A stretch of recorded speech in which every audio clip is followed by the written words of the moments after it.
एक मंच पर आए। हम धर्म में, पंथों में, उनमें नहीं बटे।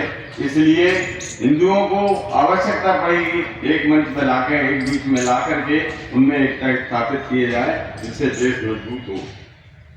मैं निवेदन करना चाहूँगा कि पथ का अंतिम लक्ष्य नहीं है सिंहासन चढ़ते जाना। कोई भी राजा होता है, कोई भी जनप्रतिनिधि होता है, MLO, MP हो, उसकी ये चाहना रहती है मैं ऊपर चढ़ता रहूं। ये लक्ष्य नहीं है, पथ का अंतिम लक्ष्य नहीं है सिंहासन चढ़ते जाना। सर्व समाज को लिए साथ में आगे बढ़ते जाना। पूरा समाज सब इकट्ठा होगा, आगे बढ़ेगा, मजबूत होगा। ऐसी हम लोगों के विचार होने चाहिए। आजकल सभी समाजों को साथ में लेकर, सभी हिंदू भाइयों को साथ में लेकर इस समाज को मजबूत बनाना है, इस समाज को परम वैभव पर पहुंचाना है। अगर ये समाज परम वैभव पर पहुंचा तो देश मजबूत होगा, देश मजबूत होगा तो विश्व के अंदर हमारे हिंदुस्तान की जय जयकार होगी। हमारा हिंदुस्तान जो कि कभी सर्प के नाम से, सपेरों के नाम से जाना जाता था, आज पूरे विश्व के अंदर ये तो कम से कम भावना लोगों में पहुंच गई है कि भारतवर्ष एक बहुत शक्तिशाली देश है जो उभर कर आया है। हम ये चाहते हैं हम नीचे से इस देश को मजबूत करें, विश्व का नेतृत्व करें और विश्व के नेतृत्व के साथ साथ विश्व गुरु बनकर के पूरे विश्व को समाज की ओर ले जाए, सही दिशा दे, और जो कि हमारे ऋषि मुनियों ने यहाँ पर किया था। मैं निवेदन करना चाहूँगा, कई बार हमारे देश पर फूट के कारण आक्रमण हुए या हमको उन्होंने हमारी फूट का फायदा उठाया। अंग्रेज आए जो कि यहाँ आकर के केवल व्यापारी की दृष्टि से आए और जाकर के वो शासन करके चले गए। उसका रीजन ये था, उसका कारण ये था, हम लोग बटे हुए थे, हम अपने अपने स्वार्थों में लगे हुए थे। तो इसकी आवश्यकता ये है कि हम लोग उस से सबक लेकर के फूट को हटा करके एकजुट होकर के इस देश को आगे बढ़ाएं, इस देश को मजबूत करें।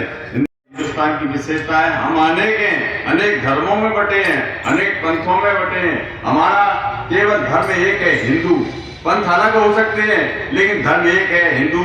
हम लोगों को सबको एक अपना धर्म बताना चाहिए। हम अपने पंथों में बटे हैं, पंथों के अलावा हमारे जितने भी गोत्र हैं, अल्ल हैं, उसमें भी एक जात के अंदर भी अनेक जातियां, अनेक भागों में बटे हुए हैं करके और इकट्ठा होकर के केवल हिंदू, एक शब्द हिंदू के नाम पर एक के तौर देके और अन्य समाज हम संकल्प लेते हैं कि हम हिंदू एकता के लिए सदैव समर्पित भावना से बने रहेंगे और समर्पण करते रहेंगे।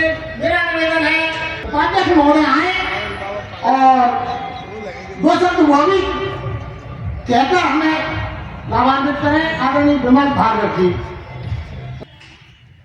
तथा नमस्कार। हिंदू समाज केवल एक धार्मिक पहचान नहीं बल्कि एक जीवन दर्शन है जो सत्य, करुणा, सहिष्णुता, सेवा और त्याग जैसे मूल्यों पर आधारित रहा है।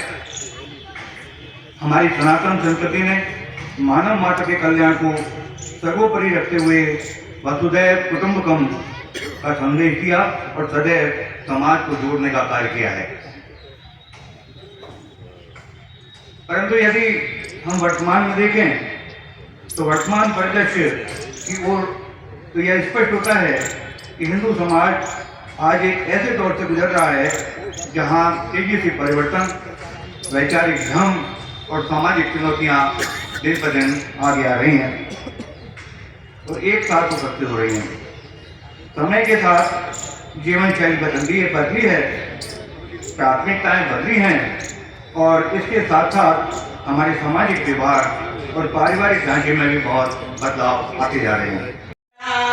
क्या रखता प्रभु अर्घ चढ़ाऊं, आंसू की जयमाल में विषय वासना कभी न आवे, विषय वासना कभी न आवे। मेरे निर्मल भाव में आत्मा का श्रृंगार करूं मैं, तेरी निर्मल छाव में।